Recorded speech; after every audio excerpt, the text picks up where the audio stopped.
Dear friends and students, आज का हमारा विषय है जनरेशन ऑफ कंप्यूटर या कंप्यूटर की पीढ़ी। डियर फ्रेंड्स एंड स्टूडेंट्स, इससे पहले हम आज की हमारी इस वीडियो को शुरू करें, मैं आपसे अनुरोध करना चाहूँगा कि आप हमारे इस चैनल पर डाली गई पिछली वीडियो को भी जाकर देखें ताकि आपकी लर्न करने की कंटिन्यूटी बनी रहे। तो चलिए शुरू करते हैं हम आज की हमारी इस वीडियो को, जिसका शीर्षक है कंप्यूटर जनरेशन या कंप्यूटर की पीढ़ियाँ। Dear friends and students, computer की जनरेशन या पीढ़ियों के बारे में जानने से पहले आइए हम बात करते हैं मनुष्य के विकास की। स्टूडेंट्स, अगर हम यह प्रश्न करें कि आज वर्तमान समय में मनुष्य जैसा दिखाई देता है, जो कार्य करता है या जैसा जीवन जीता है, तो क्या वह अपने पृथ्वी पर अस्तित्व में आने के समय से ही ये सब कार्य करता आ रहा है? तो इसका उत्तर होगा नहीं। मनुष्य पृथ्वी पर अस्तित्व में आने के बाद से निरंतर विकास करता चला आ रहा है और अपने जीवन को और आसान और बेहतर बनाता चला आ रहा है। मनुष्य ने धीरे धीरे अपनी कार्यशैली बदली और नए नए आविष्कार भी किए, जैसे आग का आविष्कार, पहिए का आविष्कार या धारदार हथियारों का आविष्कार। इन सब आविष्कारों ने मनुष्य के जीवन को आसान कर दिया और मनुष्य की कार्यक्षमता भी बढ़ गई और उसका कार्य ज़्यादा तीव्र गति से भी होने लगा। इसी प्रकार कंप्यूटर में भी इसके अस्तित्व में आने के बाद से निरंतर बदलाव होता चला आ रहा है और इसमें होने वाले तकनीकी बदलाव के आधार पर कंप्यूटर की कार्यक्षमता भी बढ़ती जा रही है और इसी तकनीकी बदलाव के आधार पर कंप्यूटर को पीढ़ियों में या फिर जनरेशन में विभाजित किया गया है।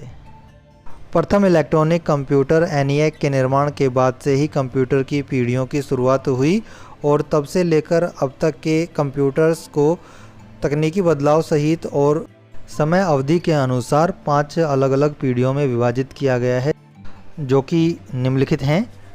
नंबर 1, कंप्यूटर की पहली पीढ़ी या फर्स्ट जनरेशन। नंबर 2, कंप्यूटर की दूसरी पीढ़ी या सेकंड जनरेशन। नंबर 3, कंप्यूटर की तीसरी पीढ़ी या थर्ड जनरेशन। नंबर 4, कंप्यूटर की चौथी पीढ़ी या फोर्थ जनरेशन। नंबर 5, कंप्यूटर की पाँचवीं पीढ़ी या फिफ्थ जनरेशन। आइए अब हम इन पीढ़ियों के बारे में थोड़ा विस्तार से जान लेते हैं। नंबर 1, कंप्यूटर की पहली पीढ़ी या फर्स्ट जनरेशन। इसका समयकाल 1940 से 1956 का माना जाता है। पहली पीढ़ी में प्रयोग होने वाला मुख्य यंत्र वैक्यूम ट्यूब था, जिसे आप चित्र में देख सकते हैं। यह हवा रहित एक कांच की ट्यूब होती थी, जिसका प्रयोग कंप्यूटर के सर्किट को बनाने के लिए किया जाता था। आइए अब हम पहली पीढ़ी के कंप्यूटर की विशेषताओं के बारे में जान लेते हैं। नंबर 1, पहली पीढ़ी के कंप्यूटर आकार में अत्यधिक बड़े होते थे। विद्यार्थियों, प्रथम पीढ़ी के कंप्यूटर आकार में इतने बड़े होते थे कि इनको रखने के लिए एक विशालकाय कमरे की आवश्यकता पड़ती थी। साथ ही इनका वजन भी अत्यधिक होता था। एक प्रथम पीढ़ी कंप्यूटर का वजन लगभग 30 टन होता था। नंबर 2, बहुत अधिक बिजली की आवश्यकता होती थी। जी हाँ विद्यार्थियों, जैसा कि हमने पढ़ा कि प्रथम पीढ़ी के कंप्यूटर आकार में बहुत बड़े होते थे, इसलिए इतने बड़े कंप्यूटर को चलाने के लिए उतनी ही अधिक मात्रा में बिजली की आवश्यकता भी होती थी। नंबर 3, डाटा स्टोर करने के लिए मैग्नेटिक ड्रम का प्रयोग किया जाता था। यह विद्यार्थियों, जैसा कि आप चित्र में देख सकते हैं, यह मैग्नेटिक ड्रम की तस्वीर है, जिसे डाटा को स्टोर करने के लिए प्रथम पीढ़ी के कंप्यूटरों में इस्तेमाल किया जाता था। नंबर 4, प्रथम पीढ़ी के कंप्यूटरों में लगभग 18,000 वैक्यूम ट्यूब का इस्तेमाल होता था, जो कि कांच की बनी होती थी। जी हाँ विद्यार्थियों, इन कंप्यूटर्स में सर्किट के लिए 18,000 वैक्यूम ट्यूब आपस में एक दूसरे से जुड़ी रहती थी। नंबर 5, बहुत ज़्यादा ऊष्मा या गर्मी उत्पन्न करते थे। जी हाँ विद्यार्थियों, जैसा कि हमने जाना, 18,000 वैक्यूम ट्यूब इस कंप्यूटर में इस्तेमाल होती थी और ये वैक्यूम ट्यूब इलेक्ट्रिसिटी के इस्तेमाल से चलती थी। इतनी मात्रा में वैक्यूम ट्यूब के एक साथ जलने से बहुत अधिक मात्रा में गर्मी और ऊष्मा का उत्सर्जन होता था। नंबर 6, इन कंप्यूटर को ठंडा रखने के लिए AC या एयर कंडीशनर की आवश्यकता होती थी। जी हाँ विद्यार्थियों, क्योंकि ये कंप्यूटर बहुत ज़्यादा ऊष्मा या गर्मी पैदा करते थे, इसलिए इनको ठंडा रखने के लिए एयर कंडीशनर लगाए जाते थे। नंबर 7, सिस्टम के फेल होने की संभावना बनी रहती थी तथा बहुत ज़्यादा रखरखाव की आवश्यकता पड़ती थी। जी हाँ विद्यार्थियों, जैसा कि आपने जाना कि इन कंप्यूटर का आकार बहुत बड़ा होता था, एक कमरे जितने ये बड़े होते थे, तथा इनके अंदर 18,000 कांच की बनी वैक्यूम ट्यूब होती थी। कांच की बनी होने के कारण तथा बहुत अधिक ऊष्मा के कारण ये कांच की ट्यूब बार बार टूटती रहती थी, जिसकी वजह से सिस्टम के फेलियर होने के चांस हमेशा बने रहते थे तथा इन ट्यूब को बार बार रिपेयर किया जाता था। इसलिए इस सिस्टम को सुरक्षित रखने के लिए बार बार इसका रखरखाव किया जाता था। नंबर 8, इन कंप्यूटर्स पर कार्य करने के लिए मशीनी भाषा का प्रयोग होता था। जी हाँ विद्यार्थियों, इन कंप्यूटर पर केवल वही व्यक्ति कार्य कर सकता था जिसे मशीनी भाषा का ज्ञान हो। मशीनी भाषा या मशीन लैंग्वेज क्या होती है, ये हम आगे किसी लेक्चर में विस्तार से जानेंगे। नंबर 9, आकार में बड़े होने के कारण काफ़ी महंगे होते थे। जी हाँ विद्यार्थियों, जैसा कि हमने पढ़ा कि ये कंप्यूटर एक कमरे के आकार जितने बड़े होते थे, इसलिए इतने बड़े कंप्यूटर को बनाना काफ़ी महंगा होता था। एनिएक, एडवैक, एडसैक, यूनिवैक और मार्क 1 प्रथम पीढ़ी के कंप्यूटर्स के उदाहरण हैं। नंबर 2, कंप्यूटर की सेकंड जनरेशन या दूसरी पीढ़ी। इसका समय काल 1956 से 1963 तक माना गया है। इस पीढ़ी का मुख्य यंत्र था ट्रांजिस्टर। जी हाँ विद्यार्थियों, जो कार्य प्रथम पीढ़ी के कंप्यूटर में वैक्यूम ट्यूब करती थी, वही कार्य इस पीढ़ी के कंप्यूटर में ट्रांजिस्टर करने। आइए अब हम बात करते हैं दूसरी पीढ़ी के कंप्यूटर की विशेषताओं के बारे में। नंबर 1, दूसरी पीढ़ी के कंप्यूटर पहली पीढ़ी की कंप्यूटर की अपेक्षा छोटे हो गए। जी हाँ विद्यार्थियों, पहली पीढ़ी में जिस प्रकार से वैक्यूम ट्यूब का इस्तेमाल होता था, उस पीढ़ी के कंप्यूटर इसलिए बहुत अधिक बड़े होते थे, परंतु उसकी जगह अब ट्रांजिस्टर ने ले ली। ट्रांजिस्टर एक बहुत छोटा डिवाइस था, जिसकी वजह से कंप्यूटर का आकार भी छोटा हो गया। नंबर 2, प्रोग्रामिंग करने के लिए असेंबली लैंग्वेज का प्रयोग किया जाता था। विद्यार्थियों, असेंबली लैंग्वेज एक कंप्यूटर की भाषा या लैंग्वेज है जिसमें कंप्यूटर प्रोग्रामिंग की जाती है। नंबर 3, पहली पीढ़ी के कंप्यूटर की अपेक्षा दूसरी जनरेशन के कंप्यूटर में कम बिजली की आवश्यकता होती थी और गर्मी भी कम पैदा करते थे, परंतु अभी भी ये इतनी गर्मी तो पैदा करते थे कि इन्हें भी ठंडा रखने के लिए एसी की आवश्यकता होती थी। नंबर 4, पहली पीढ़ी की तुलना में अपेक्षाकृत ज़्यादा विश्वसनीय और कार्यकुशल थे। जी हाँ विद्यार्थियों, पहली पीढ़ी के कंप्यूटर में वैक्यूम ट्यूब का इस्तेमाल किया जाता था और इन कंप्यूटर के फेलियर होने के चांस ज़्यादा रहते थे और इनके द्वारा प्राप्त परिणाम पर विश्वास भी कम होता था, परंतु दूसरी पीढ़ी के कंप्यूटर पहली पीढ़ी के कंप्यूटर की अपेक्षा ज़्यादा रिलायबल या विश्वसनीय आउटपुट प्रदान करने लगे।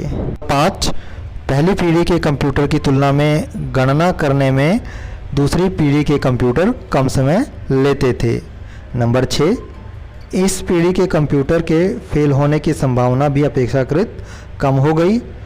नंबर 7, दूसरी पीढ़ी के कंप्यूटर के नाम हैं IBM 1620, IBM 7094, CDC 1604, CDC 3600, UNIVAC 1108। आइए अब हम बात करते हैं तीसरी पीढ़ी के कंप्यूटर की या थर्ड जनरेशन की। थर्ड जनरेशन का समय काल 1963 से लेकर 1972 तक लिया गया है। इसमें प्रयोग होने वाला मुख्य यंत्र इंटीग्रेटेड सर्किट था, जिसे शॉर्ट फॉर्म में IC भी कहते हैं। आइए अब हम बात कर लेते हैं थर्ड जनरेशन के कंप्यूटर की विशेषताओं के बारे में। नंबर 1, इसमें ट्रांजिस्टर को छोटा करके एक चिप में रखा गया जो कि सिलिकॉन धातु से बनी होती थी। स्टूडेंट्स, सिलिकॉन धातु से बनी चिप को ही इंटीग्रेटेड सर्किट कहा जाता था। इस इंटीग्रेटेड सर्किट ने बहुत सारे ट्रांजिस्टर को छोटा रूप देकर एक साथ जोड़ने का काम किया, जिससे कंप्यूटर के आकार भी छोटे हो गए। नंबर 2, स्मॉल स्केल इंटीग्रेशन या SSI और मीडियम स्केल इंटीग्रेशन या MSI IC का प्रयोग किया गया, जिसकी वजह से सैकड़ों ट्रांजिस्टर एक सर्किट में जुड़ गए। जी हाँ विद्यार्थियों, SSI और MSI तकनीक द्वारा इंटीग्रेटेड सर्किट में 100 ट्रांजिस्टरों को एक साथ जोड़ने की क्षमता आ गई, जिसकी वजह से कंप्यूटर की कार्यक्षमता बढ़ गई और कंप्यूटर द्वारा दिया जाने वाला परिणाम भी ज़्यादा विश्वसनीय हो गया। सिलिकॉन चिप की वजह से इस पीढ़ी के कंप्यूटर के आकार बहुत छोटे हो गए और इसकी वजह से बिजली की खपत में भी कमी आई और कंप्यूटर कम गर्मी पैदा करने लगे। यहाँ चित्र में आप तीसरी पीढ़ी के कंप्यूटर को देख सकते हैं जो आकार में अत्यधिक छोटा है और इस कंप्यूटर पर हम बैठकर आराम से कार्य कर सकते हैं। नंबर 4, पहली जनरेशन और दूसरी जनरेशन के कंप्यूटर की तुलना में तीसरी पीढ़ी के कंप्यूटर ज़्यादा विश्वसनीय और कार्यकुशल थे। नंबर 5, इनपुट के लिए कीबोर्ड और माउस तथा आउटपुट के लिए मॉनिटर का प्रयोग होने लगा। जी हाँ विद्यार्थियों, तीसरी पीढ़ी में कंप्यूटर माउस और कीबोर्ड का आविष्कार हो चुका था तथा इनका प्रयोग भी किया जाने लगा था और इसी प्रकार आउटपुट को देखने के लिए मॉनिटर या स्क्रीन का भी प्रयोग होने लगा। नंबर 6, प्रोग्रामिंग करने के लिए हाई लेवल लैंग्वेज का इस्तेमाल होने लगा। विद्यार्थियों, हाई लेवल लैंग्वेज इंग्लिश भाषा ही होती है और मशीन लैंग्वेज की अपेक्षा इसमें कार्य करना आसान होता है। नंबर 7, तीसरी पीढ़ी के कंप्यूटर के नाम हैं IBM 360 series, Honeywell 6000 series, PDP या personal data processor IBM 370x168 और TDC 316। कंप्यूटर की 4th जनरेशन या चौथी पीढ़ी, इसका समयकाल 1972 से 1984 का माना गया है और इसमें प्रयोग होने वाला मुख्य यंत्र भी इंटीग्रेटेड सर्किट था जिसे very large scale integrated circuit कहा जाता था और इसे शॉर्ट फॉर्म में VLSI भी कहते हैं। चलिए अब हम बात कर लेते हैं चौथी पीढ़ी या 4th जनरेशन के कंप्यूटर की विशेषताओं के बारे में। नंबर 1, इसमें भी ट्रांजिस्टर को छोटा करके एक चिप में रखा गया जो कि सिलिकॉन धातु से ही बनी होती थी। नंबर 2, VLSI या very large scale integration circuit के एक सिलिकॉन चिप पर लगभग 5000 या 5000 ट्रांजिस्टर और अन्य सर्किट तत्वों को एक साथ जोड़ा जाता था जिसे माइक्रो प्रोसेसर कहते थे। तीसरी पीढ़ी के कंप्यूटर में केवल 100 ट्रांजिस्टर को एक साथ जोड़ा जा सकता था, जबकि चौथी पीढ़ी के कंप्यूटर में VLSI टेक्नोलॉजी के बाद 5000 ट्रांजिस्टर्स को एक साथ जोड़ा जा सकने लगा, जिसकी वजह से कंप्यूटर की कार्यक्षमता बहुत अधिक बढ़ गई और साथ ही कंप्यूटर की गति भी बढ़ गई। नंबर 3, माइक्रो प्रोसेसर की वजह से कंप्यूटर अत्यधिक छोटे हो गए और अब इनको एक टेबल पर रखकर आसानी से कार्य किया जा सकता था। यहाँ चित्र में आप देख सकते हैं माइक्रो प्रोसेसर आने के बाद किस तरह से कंप्यूटर एक सिंगल यूनिट में बहुत छोटे आकार के रूप में एक टेबल पर आ गया और इस पर कार्य करना अत्यधिक आसान हो गया। नंबर 4, मल्टीटास्किंग और मल्टीपर्पज़ कंप्यूटर। जय विद्यार्थियों, चौथी पीढ़ी के कंप्यूटर मल्टीटास्किंग और मल्टीपर्पज़ कंप्यूटर के रूप में सामने आए।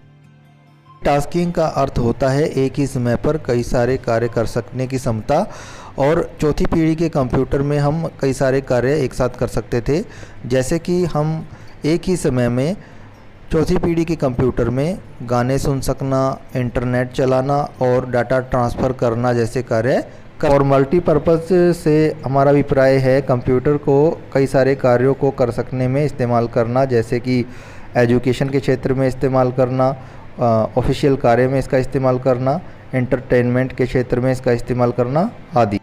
Number 5, window operating system, internet और GUI या ग्राफिकल यूजर इंटरफेस का इस्तेमाल होने लगा। अत्यधिक डाटा भंडारण क्षमता हो गई और डाटा स्टोर करने के लिए मैग्नेटिक डिस्क का प्रयोग होने लगा। ये विद्यार्थियों, कंप्यूटर में डाटा को स्टोर करने के लिए मैग्नेटिक या चुंबकीय डिस्क का प्रयोग होने लगा, जो कि कंप्यूटर में उपलब्ध डिजिटल डाटा को अत्यधिक मात्रा में स्टोर कर सकती है। नंबर 7, चौथी पीढ़ी के कंप्यूटर के उदाहरण हैं star 1000, PDP 11, Cray 1, Cray XMP super computer या PCs या पर्सनल कंप्यूटर्स। कंप्यूटर की 5th जनरेशन या 5वीं पीढ़ी, जिसका समयकाल 1984 के बाद से अब तक का माना गया है और इसमें प्रयोग होने वाला मुख्य यंत्र था ULSI यानी कि ultra large scale integrated circuit. जी हाँ विद्यार्थियों, ULSI भी एक इंटीग्रेटेड सर्किट या IC का प्रकार था जिसकी क्षमता पिछली जनरेशन में इस्तेमाल होने वाली IC की क्षमता से कई हज़ार गुना बढ़ गई। तो हम बात करते हैं 5वीं जनरेशन के कंप्यूटर की विशेषताओं के बारे में। नंबर 1, इसमें भी ट्रांजिस्टर को छोटा करके एक चिप में रखा गया जो कि सिलिकॉन धातु की ही बनी होती थी। नंबर 2, ULSI तकनीक का प्रयोग किया गया जिसमें लाखों ट्रांजिस्टर को एक ही सर्किट में जोड़ा जा सकने लगा। पिछली पीढ़ी के कंप्यूटर में केवल 5000 ट्रांजिस्टर को एक साथ जोड़ा जा सकने की क्षमता थी और इन कंप्यूटर में अल्ट्रा लार्ज स्केल इंटीग्रेशन की तकनीक की वजह से लाखों ट्रांजिस्टर एक साथ एक सर्किट में जुड़ सकने में सक्षम हो पाए, जिसकी वजह से आप अंदाज़ा लगा सकते हैं कि कितना गुना कंप्यूटर की कार्य करने की क्षमता बढ़ गई। Number 3, laptop, tablet PC, palmtop PC का निर्माण हुआ जो कि आकार में चौथी पीढ़ी के कंप्यूटर की अपेक्षा अत्यधिक छोटे और वजन में भी बहुत हल्के हो गए। विद्यार्थियों, जैसा कि हमने अभी पढ़ा कि चौथी पीढ़ी के कंप्यूटर को टेबल पर रखकर कार्य कर सकते थे, लेकिन 5वीं पीढ़ी के कंप्यूटर आकार में इतने छोटे हो गए कि इन्हें हम अपनी गोद में रखकर या अपनी हथेली पर रखकर कार्य कर सकते हैं। और विशेष बात यह है कि ये कंप्यूटर भले ही आकार में छोटे हो गए हों, परंतु इनकी कार्यक्षमता और कार्य करने की गति पहले जनरेशन के कंप्यूटर की अपेक्षा कई गुना बढ़ गई।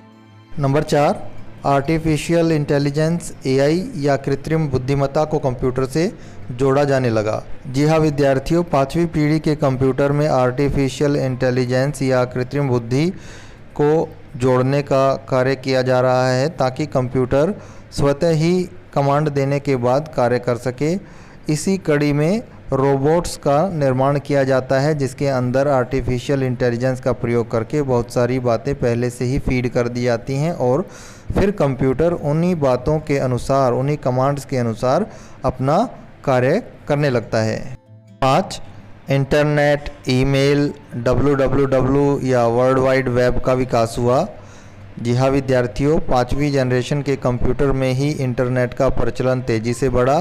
साथ ही इलेक्ट्रॉनिक मेल भेजने के लिए ईमेल और WWW और वर्ल्ड वाइड वेब के विकास के बाद अलग अलग और बहुत सारी वेबसाइट्स का विकास हुआ। आज आप देख सकते हो बहुत सारी वेबसाइट उपलब्ध हैं। साथ ही सोशल मीडिया का भी 5वीं पीढ़ी में बहुत अधिक विकास हुआ। फेसबुक, ट्विटर, यूट्यूब आदि का विकास होने के पीछे WWW या वर्ल्ड वाइड वेब का ही हाथ है। Number 6, robotics, fingerprint scan, face recognition, voice recognition आदि तकनीक का विकास हुआ। जी हाँ विद्यार्थियों, 5वीं पीढ़ी के अंदर आर्टिफिशियल इंटेलिजेंस का प्रयोग बढ़ा और रोबोट का निर्माण हुआ। साथ ही फिंगरप्रिंट और चेहरे की पहचान और आवाज़ की पहचान करके इंसान की पहचान करने जैसी तकनीक का विकास हुआ। Number 7, desktop PC, laptop, notebook, ultrabook, Chromebook आदि 5वीं पीढ़ी के कंप्यूटर के उदाहरण हैं। यहाँ चित्र में आप 5वीं पीढ़ी के कंप्यूटर्स के उदाहरण को देख सकते हैं। डियर फ्रेंड्स एंड स्टूडेंट्स, यदि आपको हमारी यह वीडियो पसंद आई हो तो हमारे channel Hindi computer by AK को सब्सक्राइब करना ना भूलें और इस वीडियो को ज़्यादा से ज़्यादा शेयर और लाइक करें। धन्यवाद।